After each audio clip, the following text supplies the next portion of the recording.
শীতে কাঁপছে পঞ্চগড়। সর্বনিম্ন তাপমাত্রা রেকর্ড করা হয়েছে তেঁতুলিয়ায় 10 ডিগ্রি সেলসিয়াস। ঘন কুয়াশায় ঢাকা পড়েছে চারপাশ। বেলা গড়ালেও সহজে দেখা মিলছে না সূর্যের।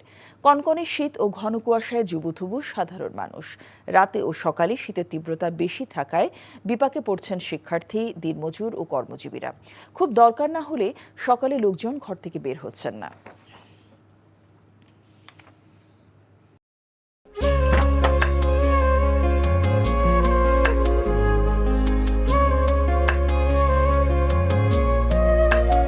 এটা আমাদের ঘর, আমরা দুজন মিলে সবকিছু গোছাবো।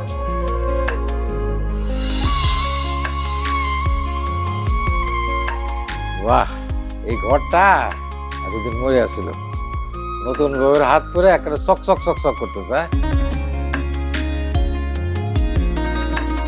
যদি কখনো কোনো ঝড়ে সেসব এলোমেলো করে দেয় তাহলে? আরে তুমি আসছো, তোমার বউয়ের হাতে রান্না খুবই চমৎকার। এলাকাটা ভালো না, একটু সবকিছু চোখে চোখে রাখেন।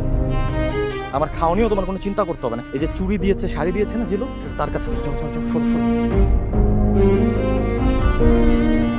পৃথিবীতে মানুষের মানুষের সম্পর্কের বড় সমস্যা কি জানো?